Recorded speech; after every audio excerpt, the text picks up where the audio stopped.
on stage last week, Ninjaman made light of L.A. Lewis's threat to file a defamation lawsuit against him, Ninjaman. Ninjaman look back at hype win for. Well, L.A. Lewis is on stage this week with proof that he's dead serious. 100% serious.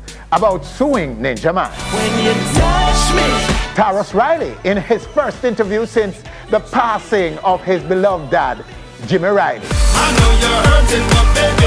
Shaggy tells how he re-injected himself into the international mainstream and weighs in on some of the most controversial and topical issues in reggae. Don't walk away. Give me another chance to love you the right way. All coming up this week right here on stage, plus this week's e-news reviews and more. Welcome to the show, everyone. I'm Winfred Williams. We'll be back. Only love can conquer all the mountains when the cold makes you warm again. Only love is a road.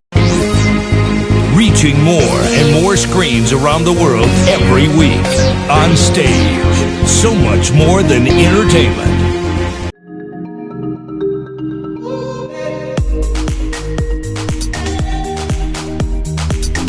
When Mexican resort group Moon Palace took over this property here in Onstage, Jamaica, they promised an unprecedented infusion of Jamaica's rich culture in their offerings to vacationers under the name Moon Palace Jamaica Grand. A major component of the Grand Infusion is a series of world-class presentations of Jamaica's music. The series kicked off last month with Jamaica's newest international breakout, Omi, in this state-of-the-art ballroom. The last one was pretty good with Omi, but this one is stepped up even higher. Your call. Well, it's Moon Palace. Once we do it better. Tonight, the second show features no other than the diamond-selling, Grammy-winning Shaggy. If I love you, love me right now. This assignment at Moon Palace Jamaica Grand, what does it mean for you? I mean, it's a cool combination and collaboration, I would say. Moon Palace. I knew this hotel as Jamaica Grand from back in the days. Now, I'm here and it's totally refurbished. Anything like this that promotes tourism like this, and obviously it employs, hundreds of people, and does well for the economy. We're all a part of it. You know what I mean? So, pro Jamaica. No matter how you look on it, but this is something that we try to do over and over again. When I go abroad, I try to promote Jamaica, to try to get investors, having, Moon Palace coming here as an investment in the Jamaica tourism sector is great. Okay. So we coming in, hey, whatever we can do from our part to make it work, happy to be a part of it. This must be very special for you because it's intimate with some of your fans. And very up close and personal. Yeah, and in Jamaica. I went to Soundcheck a little while, beautiful ballroom. Yes, I got a little sneak peek. Yeah, venue look nice. Yes, and the production is first class. First class, yes, very nice. You're calling this one a big success. You're satisfied with how it is turned out. This one has been long time coming and it's just simply amazing. Oh, the show was awesome. With a capital A. It was a bomb. The series ends with Magic, the next one. That's next month? Magic is the summer one, but we're gonna go back into the winter next year with another series of concerts. We're hoping to have 3 per year. And as I said before, Jamaicans, visitors from abroad, everybody can come.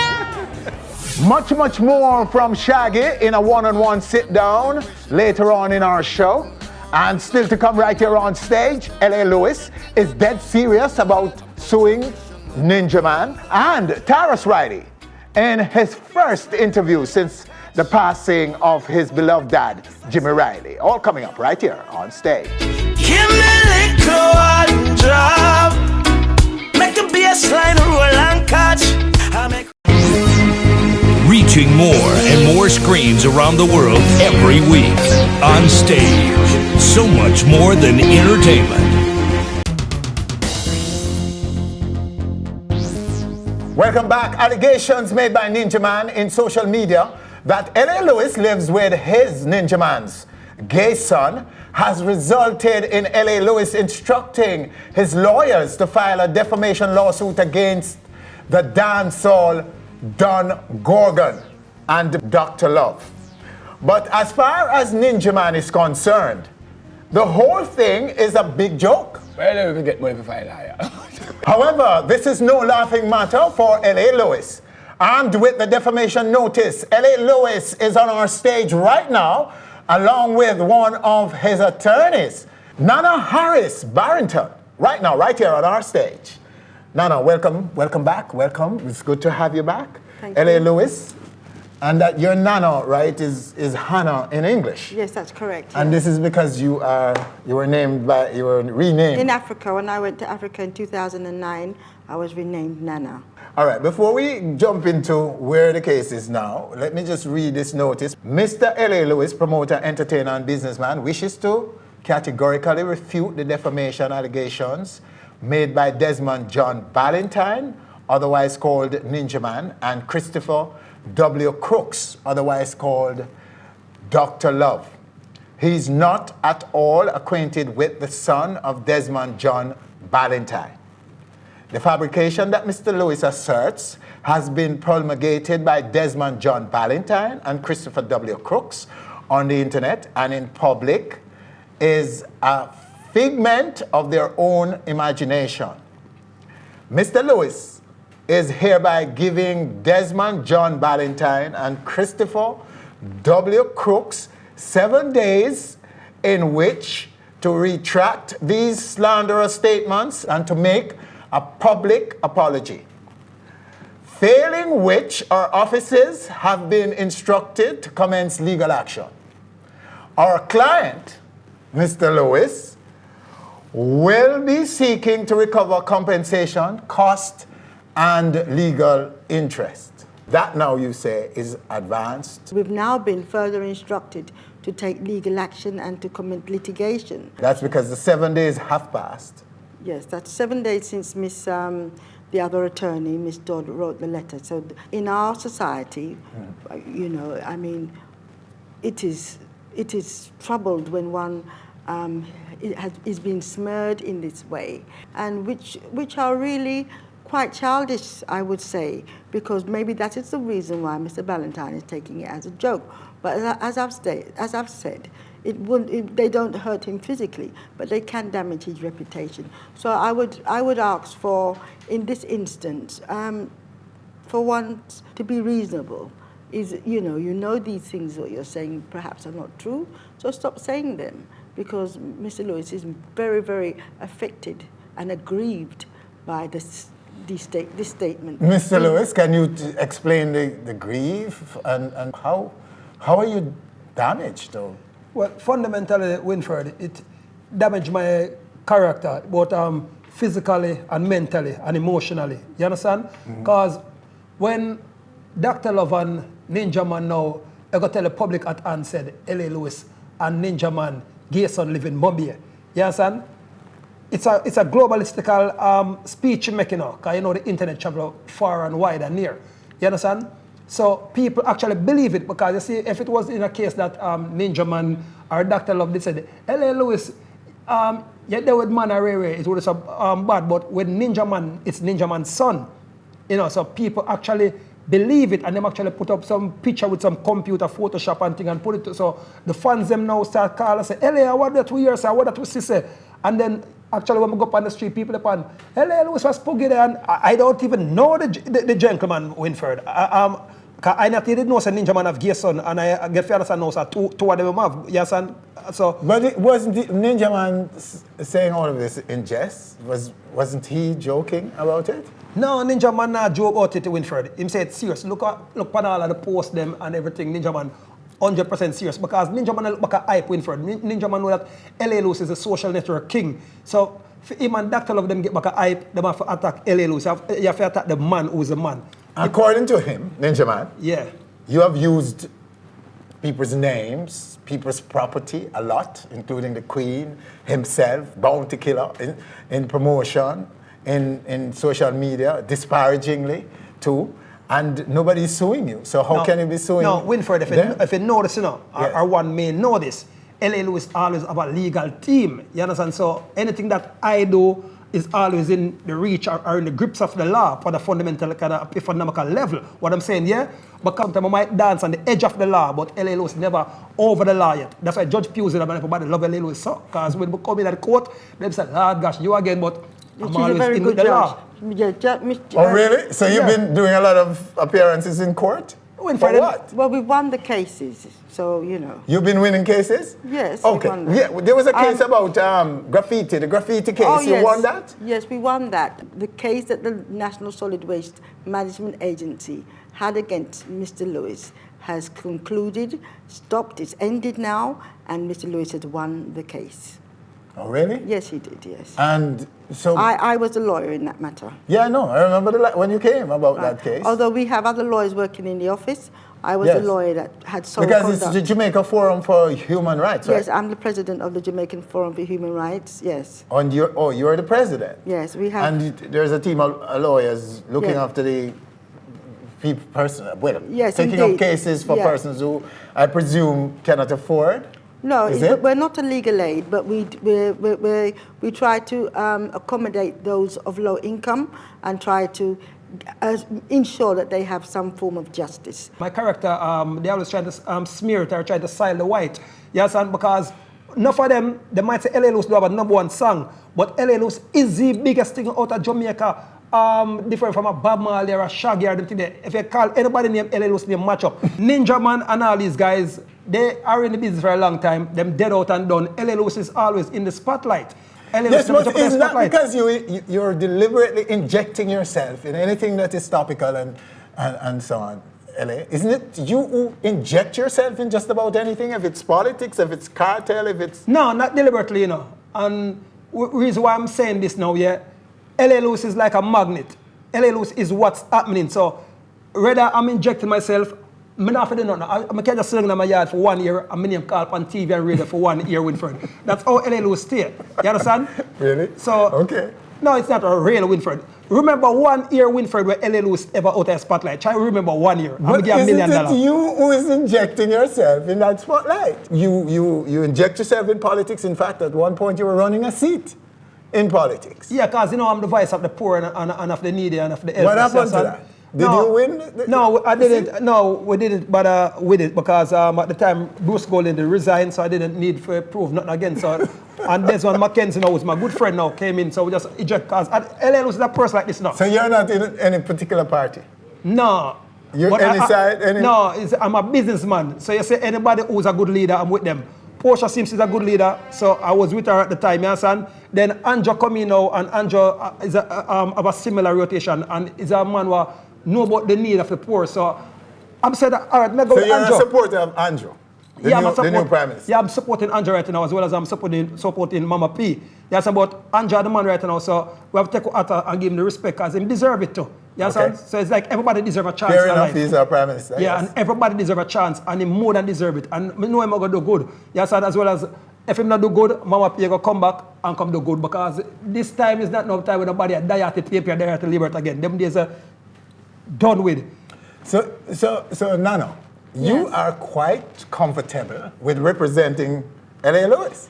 Well, I wasn't the person who put the letter together. That was done by another attorney, an attorney who has been an attorney in Jamaica for the past over 30 years. So even though it may seem like a joke to some, and people always use that, oh, that one is this and that one is this, but at the end of the day, as a lawyer, we have all types of clients.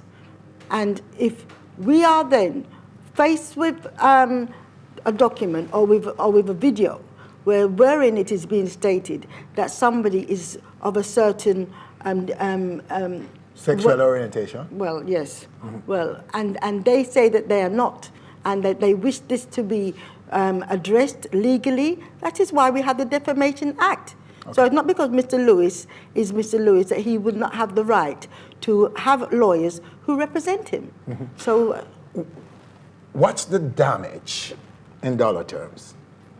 What are you seeking? Well, most certainly, if I look at the case of when, I would say, when Mr. Siaga had a matter with Harper, mm-hmm. monetary award was made. I believe it was over $1 million. So we're looking at a minimum of $1 million. But we will then take into account. From the jointly or from each of the two? It would be from each. From each? Yes. $1 million each? Yes. Ninja pays $1 million and Dr. Love pays $1 million. Well, if Mr. Lewis wins the case... Plus legal fees. Well, if Mr. Lewis wins the case, then obviously he should get, he will be awarded compensation for his damage. But that's not the problem. The problem will come in when the legal fees come in. And if you have, top lawyers like, like such yourself. as or Tarrus Vincent or C.J. Mitchell or someone, then, the costs of the conduct of the case can spiral out of control. So I think these things need to be looked into. And So if there is any way that this matter can be nicely and mutually settled, then I would rather that happens than that we have to go to court with this, because to my mind it is quite petty. But Mr. Lewis doesn't find it petty at all. Well, it's good to know that you're open to an out-of-court settlement. Well, even if that settlement is an apology or an agreement not to repeat the defamatory statement, that would be of great assistance, because then this would stop. Because I believe that it's gone out of control on the internet. How many thousands of logs are coming, views and all of this. I mean, it can be stopped in order for us to behave as decent, dignified, intelligent human beings. But you see, Winfred, I don't think it's a soccer. I know Ninjaman don't have much sense. Like, I've never got a good school, Yes, and neither Dr. Love. So, them now, I feel it's I forgot going a suing matter, or if we just sue Ninjaman and sue Dr. Love, because I already told them and apologized. So you're insisting that you want a lawsuit? You want to go to court? I know it all go down the road, because Ninjaman have enough sense. Dr. Love neither have sense. I told you, non-brainical person. But aren't you defaming them now? No, it's not defaming them. I'm just suggesting something. Really? I'm suggesting. Okay. Yes, son. So I'm not putting something I'm suggesting. Okay. Because I already told Ninjaman send apology, told Dr. Love, and them laugh off it. So that's why I have to job for the big guns them now. You understand? Okay. And them know I'm the 7-star general, and further on, Winfred, I'm a Rasta man.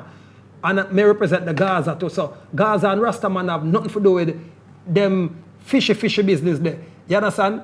And them big up Gully and down on Mobile, because they made this all down on Mobile say Ninjaman son dead down on Mobile. Them kind of people that Mobile Winfred, if I in a Ninjaman long time days them, a modern time now. You understand? I pay business people and real gangster that Mobile now. LA Lewis represent the Gaza upon the entertainment side. You understand? And Rastafarian. So Ninjaman don't make them remarks against me. That's why I have to go all out for Ninjaman and they look at one name, Dr. Love. They have to sell the old Benz they have. What that you think him don't pay for the old Benz yet? So I don't know how I'm going to find money for pay LA Lewis last one, the 7-star general, and they know not to ramp with me. So I don't.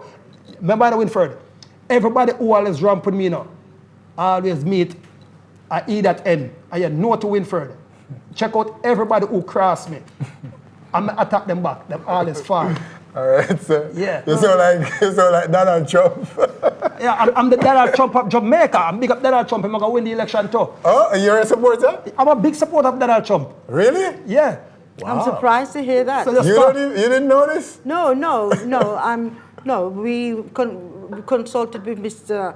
Lewis pertaining to legal the laws of defamation. Okay. That is what we discussed. So you have nothing to do with his political leanings or whatever. Donald Trump in Jamaica, L.A. Lewis. Yeah, wow. I think he's not allowed to enter into the United Kingdom.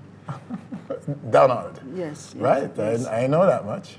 So I don't know how LA, you might be banned too from the UK. No, you know me and the Queen good, so you're the Queen You're good. Yeah.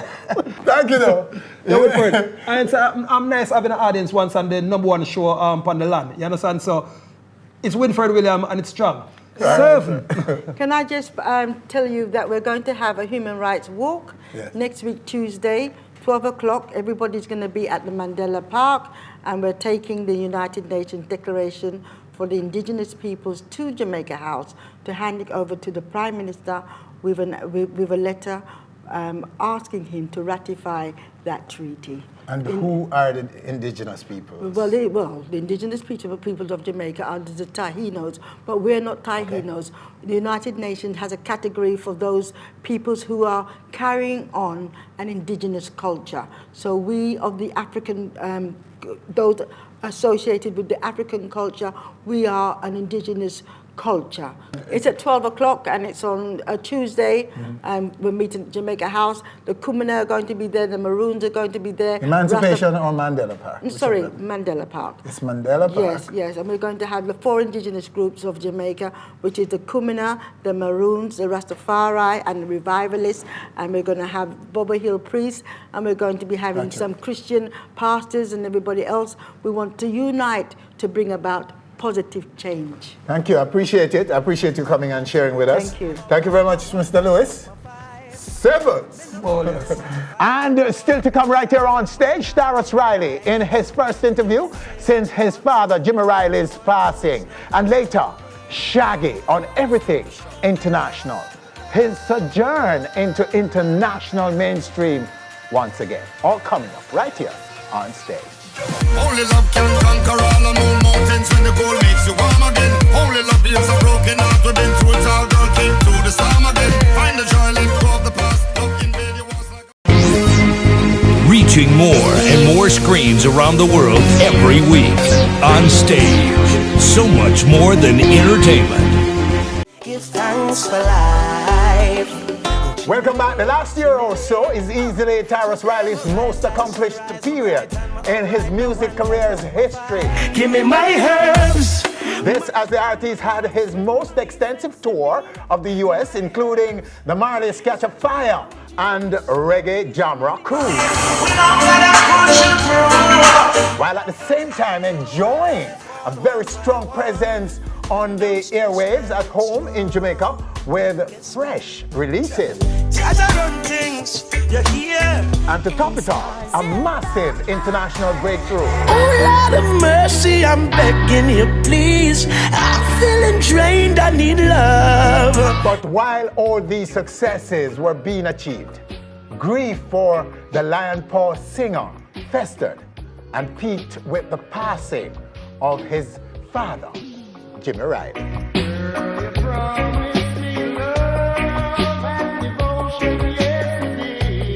Jimmy, a reggae veteran with over 40 years of achievement himself, was memorialized last week. And Tarrus Riley joins us right now, right here on our stage, in his very first interview since. Tarrus, sir. Respect. So good to have you, sir. Yes, sir. I cannot imagine the grief that you would have endured for this. I can't imagine. But is there any relief at all to date? Is there any relief? I'll describe it like this. I don't know how to put it in words, because this is the first time I ever go through anything like this. So we're feeling a whole heap of different feelings at once. Yes. You know, but one of the strangest things is that my father, I never see him compromised yet. I always see him as a strong man. Okay. I'm always jovial, I'm always just powerful, you know what I mean? So I don't really even look at, it don't come to me yet that my father, like it says, like a man who is not here, you know what I mean? Yes. Because, you know, I can't tell you in words, straight up. I can't tell you in words. I just go through it as the seconds. I can't find a word to describe it. To them I feel sad, tomorrow I feel, like there's a whole heap of words. So we just deal with it. Yeah, man. Okay. But well, we're just dealing with it naturally as time goes. Okay. I want to thank to everybody who come out to the memorial, because a lot of artists, producers, musicians, publicists, a whole heap of people in the music business were there. And we really give thanks, because a lot of time we say we're not united and them thing there, but I really did feel the love, and a whole heap of people come out. I accept all the condolences on behalf of me and my family, because me up on stage, you know what I mean? I will say love and salute. Salute to J-Boog, because I'm just losing brother. Condolences. Oh. And I know how that feel. But I mean, it's just love, and tell everybody just enjoy the moment now, because this is life. You live, and where my father go, all of you have to go there, so. It was a very special memorial. Yeah. It was very special. And this is my father's wish. Yes. This is how him want it. He never wants to be there in a coffin and people are look and ball over him. He never want anybody to come in the black clothes and mourning. He want a celebration of him life. This is not my doing, you know. So I was just fulfilling my father's wishes. You know, me, once again, I'm a brother and sister them. We're just doing what the man want. You know, and as far as the whole production, once again, I couldn't do it alone. I have to big up the whole team, Canon and Jukebox and the Black Side. We all work together and do it. And big up the church too, Webster Church, not because we are Rasta. Salute to the church, the highest, because them really allow it to use the place. And even the pastor give a nice little ceremony and thing. It was really nice. Oh, yes. Big up the government official them who come out and everybody who made it a nice thing. Have you thought about his legacy, Jimmy's legacy? Yeah, well, him live him legacy every day. Jimmy always upon himself as a star, and him always, like even things like this, him always say, yo, Riley your name, you know. So try and know, say, nothing mustn't stop you. You know, I was with my father up until him take him last breath. Yes. You know, and him always tell me, say, yo, you're all right. Make sure you go sing. Make sure, like him always, even in the heights of sickness. Wasn't he like your brethren? Yeah, man. He's not like my brethren. He's probably my closest brethren. Me and him cuss like brethren. Me and him par like brethren. Me and him hang out. That's why, you know, him have other children. Yes. But a lot of people know me not just because of music, because I'm in the spotlight with music, but because me and him hang out. Me and him par. Me and him really in the road. Some of the things them where you that do with your friend for the first time, me and my father do it. Yes. So him introduced me to a lot of realities of life and, you know, he's my friend, definitely, he's my brethren. Probably even more than my father is my brethren. Because we do more brethren things more than father and son things. Yes. As a youth, you know, I can't remember calling my father daddy. Because from the start talking, him I teach him, mommy and Ray, him I teach her Jimmy. So my entire life, I say, Jimmy. And him say, yeah, man, that's my name, Jimmy.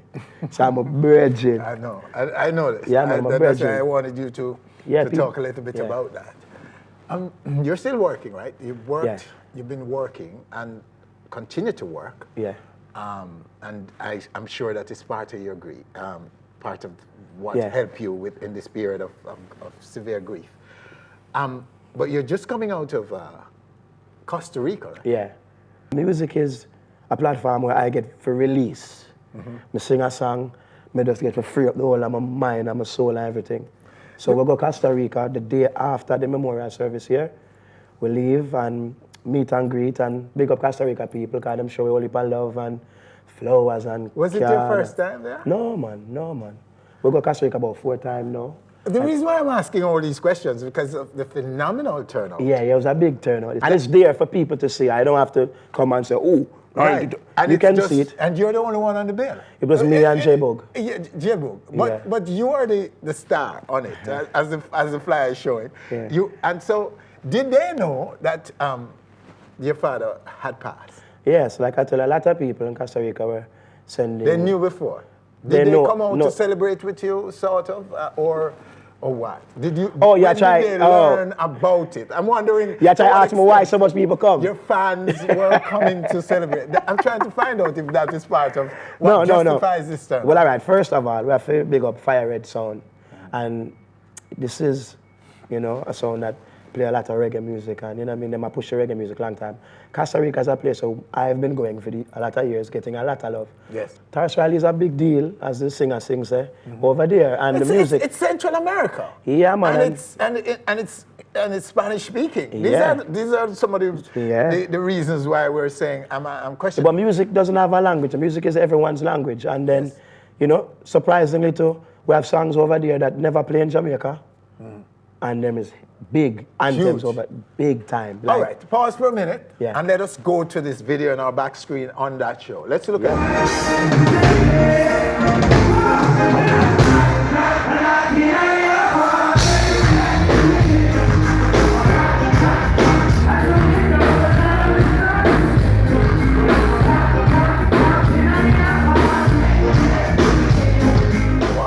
Yeah, Wow. yes, truly. No, this is absolutely important for us to put into context and to see if we can send a message to the Jamaican music fraternity. Yes.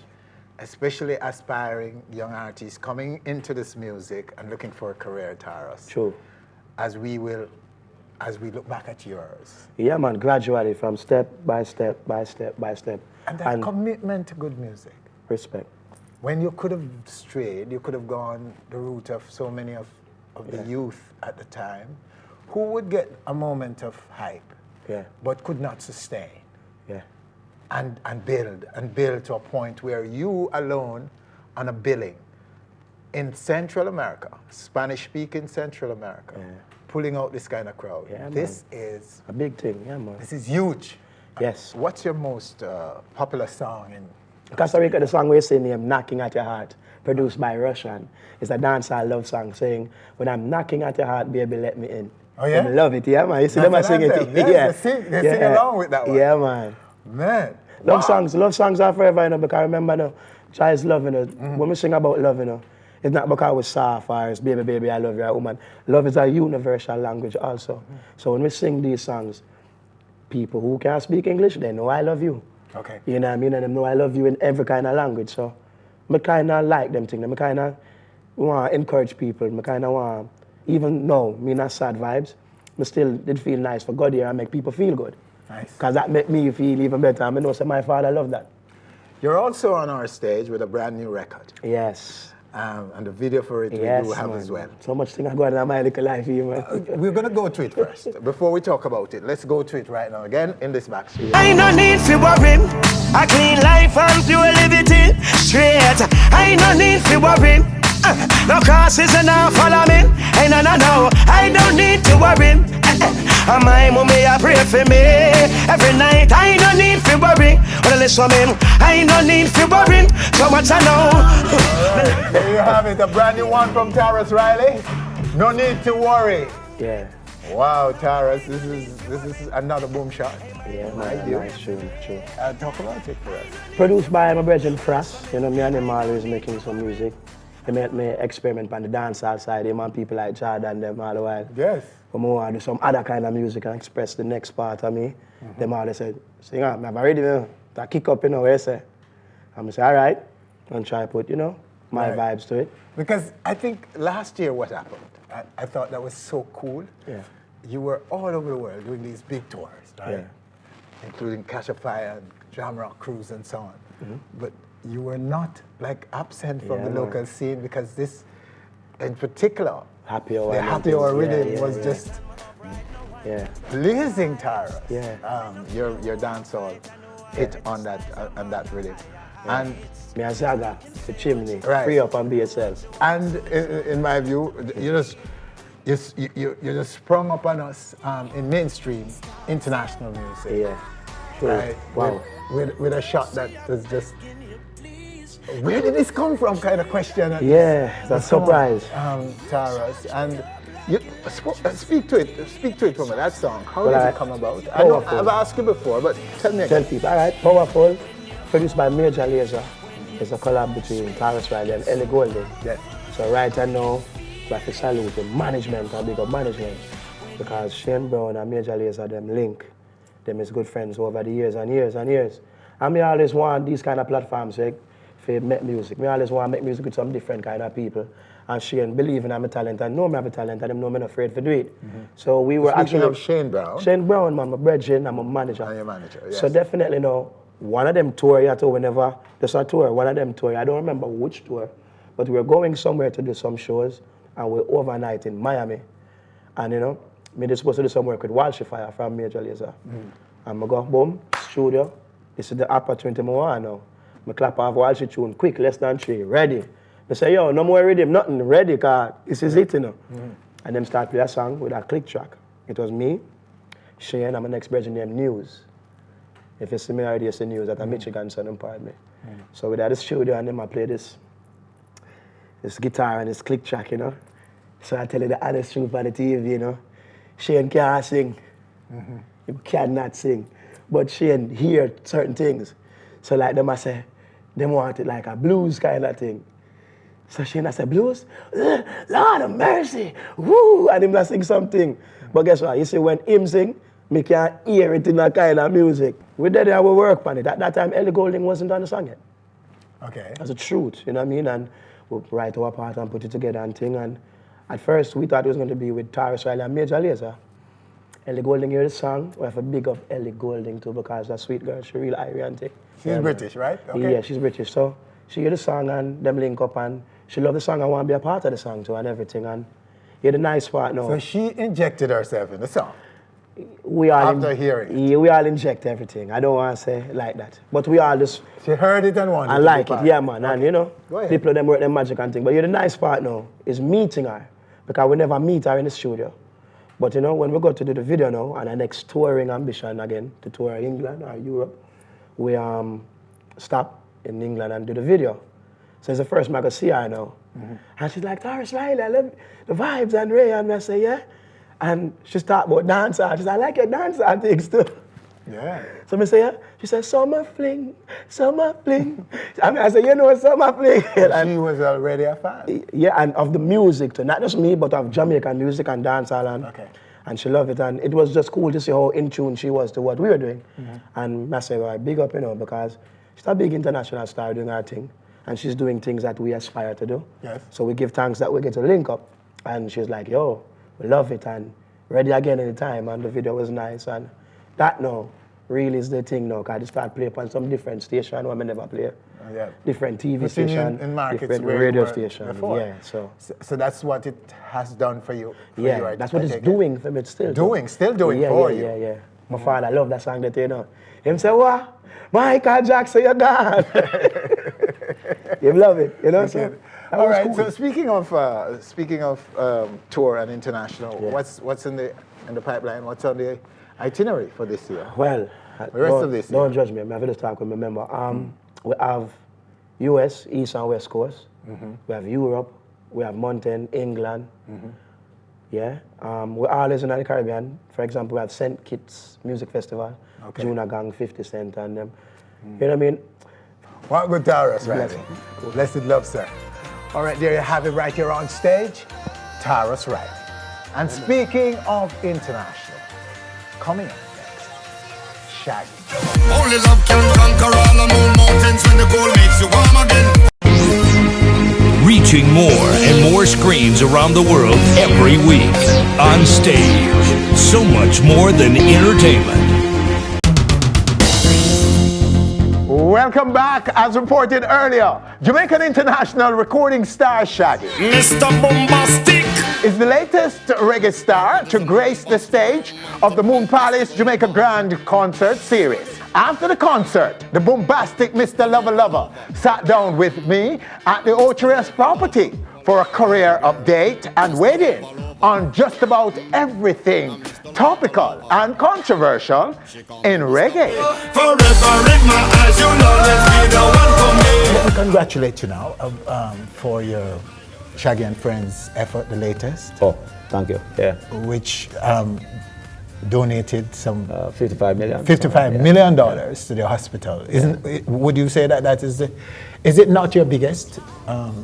No, I said the biggest was the one before that, the year when Tessan was on The Voice. All right, let's talk a little bit now about your career. An update, really. Last year you researched in international mainstream. What do you credit for that? Timing. It was just timing. I knew that after we left MCA. You know, I was at MCA Records. We had Hot Shot. We had all the success, but the problem at MCA, I was the only artist on that label that was making money. Them said the plane can't fly on one wing. They shut the record company down and moved us over to a company called Geffen, which was a newly formed company. New staff, new everybody. So no, I couldn't get the people who used to be advocates of Shaggy to really be in love with the act and get behind us. And so it was downhill from that point. After that, which, you know, I literally begged off the label.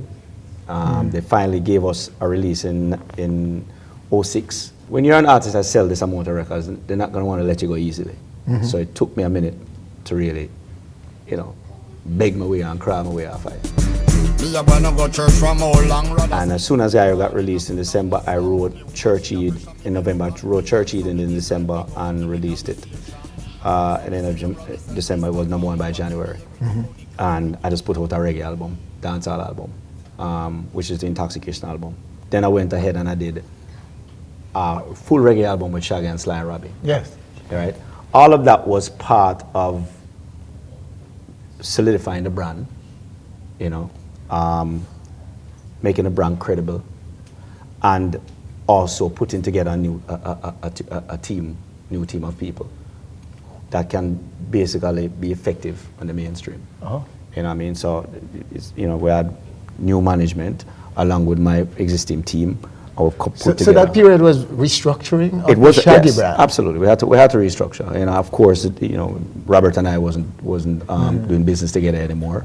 So we know we needed new people. And, you know, we're now managed by Compound Entertainment, who also manages Neo. And, you know, and just kind of put them with our team. We still have Rossi and we still have Q and still have our ranch team and put it together.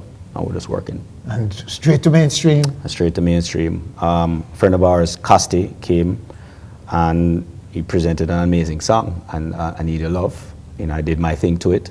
And Costi and I had worked together on several other projects. We did I Wanna with Bob Sinclair, which was a massive record in Europe.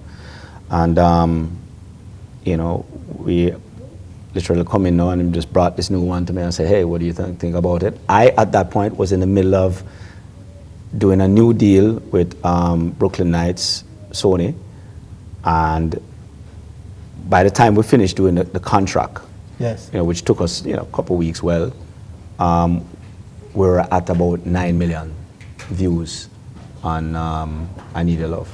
And so I convinced them at that point to take that as the first single, which they did, and the rest is history. Once that machine was behind it, and we had all the right people in place, and our team was re-energized and excited and ready to go. What was very lucky for us is that the song happened the same time as we were doing the deal. Okay. So, I got you. So instead of we did the deal with Sony, and now they have to come out, okay, we have to put you in the studio and find a single. It presented You had itself. something to go with right away. Right, and that was already done by us. You know, the video was shot by Costi. You know, we did it in Spain. You know, we're already on a roll. So what has it done in terms of impact to the brand? Well, it's the door in opener. relation to where you were before. Oh well, yeah, listen, we have had this discussion throughout the industry right now, where people are. The amazing thing is like the big thing they said to me is like, how does he come back? Yes. Constantly, just keep coming back. That's the first thing they're saying, because most people ride a wave. You know, very few artists, you know, let it die down, just totally die down and come right back. Yes. I can think probably Justin Timberlake, you know, people like Rihanna and some of these people, they haven't taken a break. They just keep it going by riding that wave. And listen, I don't recommend it either. Okay, ride the wave if you can ride the wave, yes. you know. And I don't think that we sit down and strategically say, well, we're going to make it die down totally and start back. It's just circumstances in people's careers that get us to that point where everything died down after build back. But I think it is to be commended to the ones who can basically take it back from zero to the top. We had a top 20 record. We did it on a shoestring budget. We had a 2 single deal with Sony. Now they picked up because of that song and the success of both that song and Only Love. They picked the option up for a multi-album now. And so now we're about to present the new single coming here in May.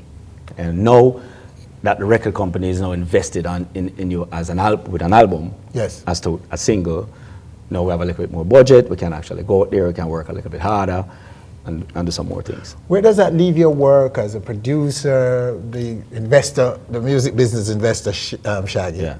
I know you were doing heavy work in production. You Yeah. were. Yeah. Where does that leave all of that? We still do that.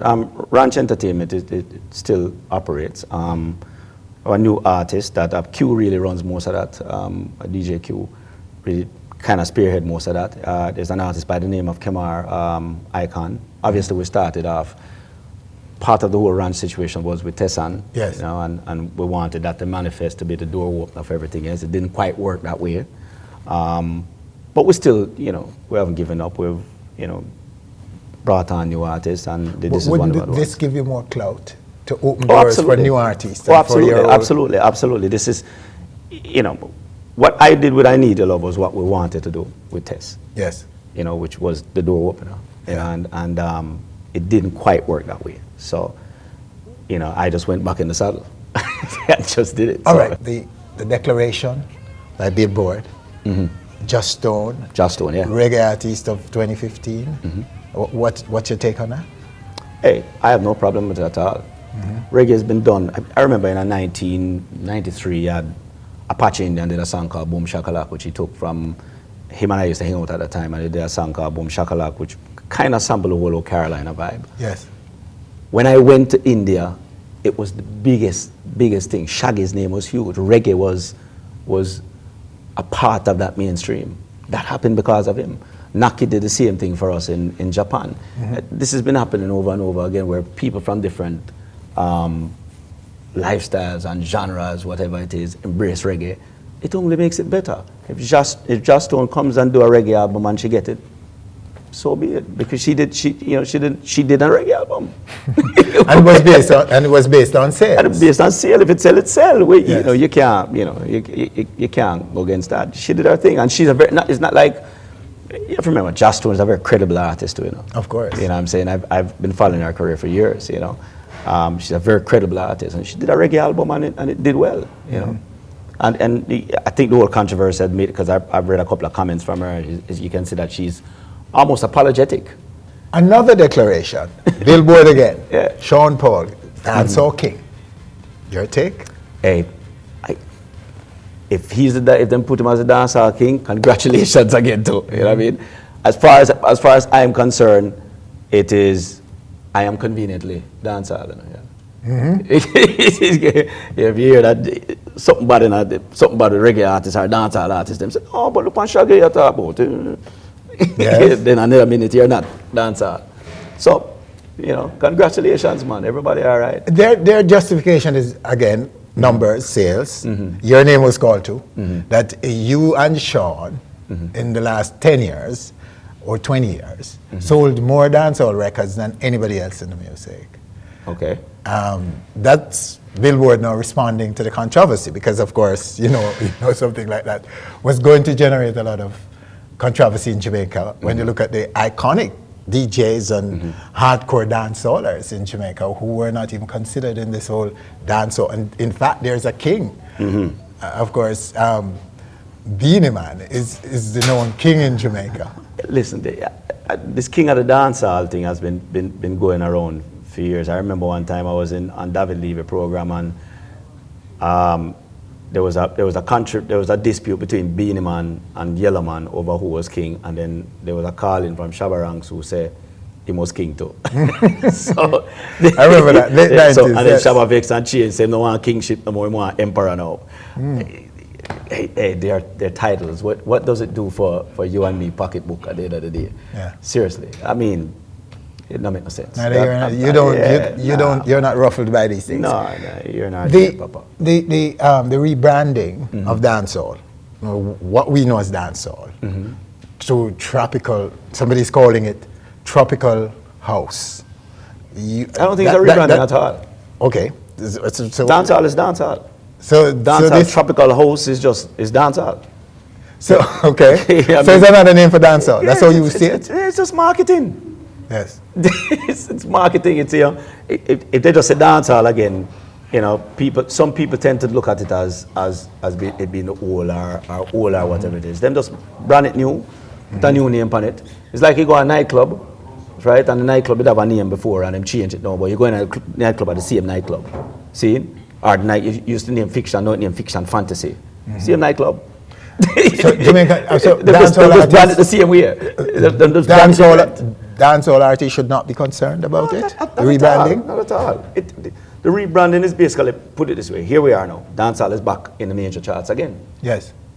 Whether you want to call it tropical house or whatever it's called, you and me know it's dancehall. Okay. It is dancehall. It is now back on the mainstream again. Rihanna is doing it. Yes. Justin Bieber is doing it. Omi has been doing it. Myself has been doing it. We're all back on the charts again. In my mind, it's hybrid dancehall. Dancehall mixed with other genres. Yes. When you were doing it before everybody else. Which is what I've been doing forever. You were infusing pop in dancehall. And was criticized for it. Oh yes, yes. Heavily. And then now them doing it now like it's norm. And it's burning up mainstream. Shaggy. Absolutely, because that's how you get in. You know, you have to remember now, you're taking a culture, right? It's not, you know, put dance music because dance music, you're taking a whole culture and throwing it into the hands of mainstream America, some of whom are not familiar with the culture. Yes. You can't just give them it, so you have to kind of give them it a little way where them can digest it a little bit, you know what I mean, and get into it. And what you find out is people who might like a Shaggy, you know, or a Sean Paul, the more them get into the genres, the more them discover people like a Bounty Killer. Yes. See, or a Popcorn. So you're dragging through those. Yeah, because once they get familiar. Because if you go up on iTunes and you go Shaggy or Sean Paul, it'll open a whole thing of reggae and dancehall artists still. Yes. And at that point, you're gonna start listening to other styles and say, wow, I like this, I like that.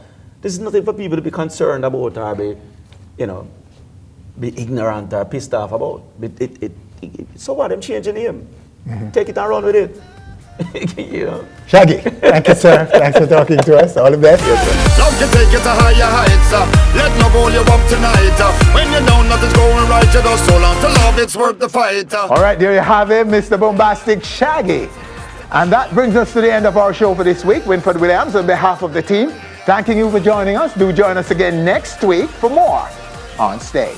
Only love can conquer all the mountains when the goal makes you warm again. Only love heals a broken heart. We've been through it all, girl, came through the storm again. Find the joy, let go of the past. Love invade your walls like a Trojan horse again. Can't give up, won't give in, find the strength from within. Ask yourself, can you lose my heart again? I know you're hurting, but baby, let my love set you free. I'll never.